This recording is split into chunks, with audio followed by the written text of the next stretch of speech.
Tonight, keeping them honest on another example of how fake news or lies can do real harm. On Monday, we reported on an arrest of a man who allegedly opened fire in a pizza parlor that's been the target of an online conspiracy theory spread in fake news stories. Now, a Florida woman has been charged with making death threats against the father of a child killed in the Sandy Hook Massacre in Newtown, Connecticut. 6-year-old Noah Posner was one of 20 first graders who were gunned down inside their school. 6 adults were also killed. Next week is the 4-year anniversary of the massacre.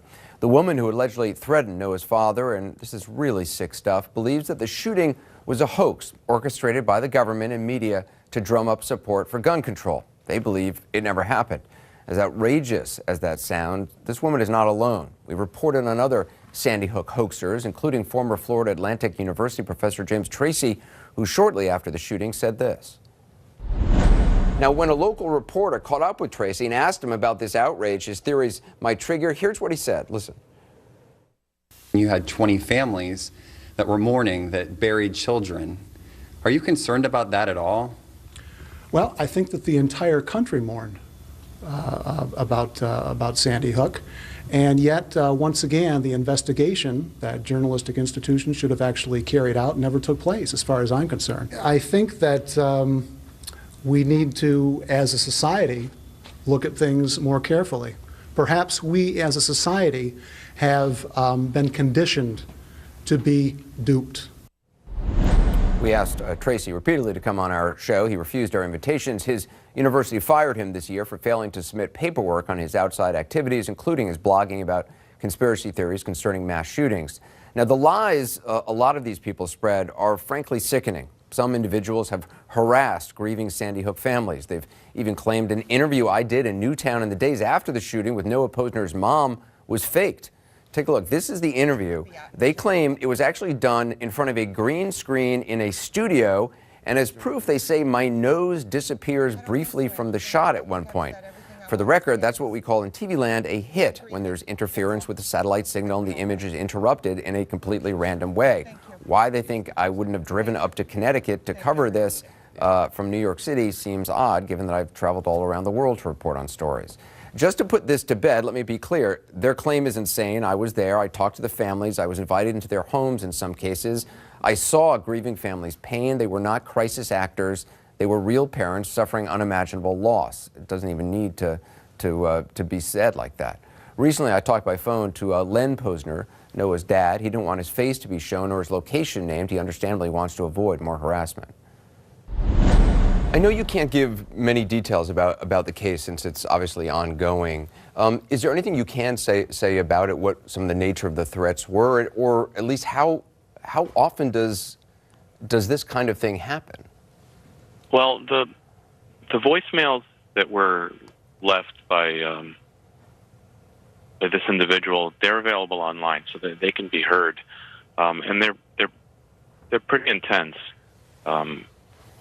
I know that when I got the notification on my phone, I was with my kids, and the voicemail started to autoplay, and I very quickly had to turn off the phone because the kids would have, were starting to overhear what was being said. And I still remember just the chills that ran down my body hearing that particular voicemail. So it's really, it's over the top. I think, for most Americans, they probably don't have much idea of the kind of vitriol that's out there by a very small number of people, but are directed toward not only you, but other parents of kids who were killed at Sandy Hook, anybody who reported on Sandy Hook. There are all these people who, frankly, don't believe that Sandy Hook happened. Well, a lot of people say that it's a small number that think this way, but my experience tells me that it's not a small number of people. It's a small number of people that are as vocal about it. A lot of people just keep it to themselves. It's an expression of there's just hate. It's online hate, and it's kind of like I describe it as a thought virus, because this hoax concept just continues to spread. So with every mass casualty event, or with every public incident, it's immediately labeled a hoax by this certain circle of people that are on the web, and there are a lot of forces that drive them. I mean, they have their YouTube channels could be monetized, their blogs could be monetized. I know that with the mass casualty event in Orlando at the Pulse nightclub, there were hoax content coming out while the shooting was still going on. You created an organization, a foundation, to try to counter this, to try to get these lies, taken off the web, to try to just inform people about what they call themselves truthers. You call them hoaxers. Right. I don't consider them truthers. When someone says truthers, that really makes me think 9/11, because that's really the term. And as far as Sandy Hook, we've been calling them hoaxers since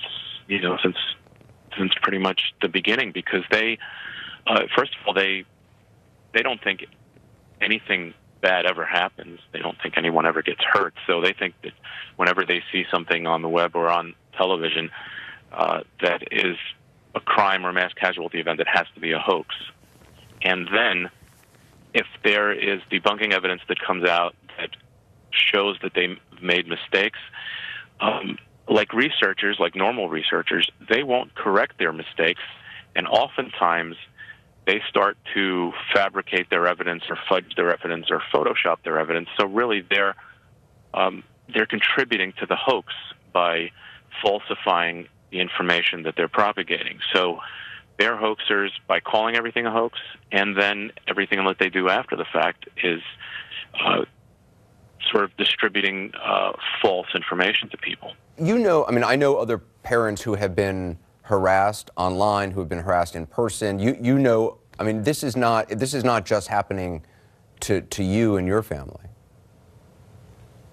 This happens to anyone really online. It's sort of like cyberbullying, but not within the context of school kids. It's in the context of anyone, and it's basically just hate. They're projecting hate onto people, and if someone is visible, if someone is a victim of of crime, it's easy to find people these days on the web, so it's easy to gain access to someone. Mm.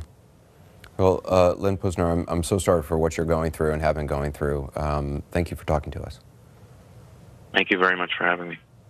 Well, Len has formed a group called Honor, raising awareness about hoaxers who target families for high-profile tragedies. You can learn more at honr.com. That's honr.com. Up next.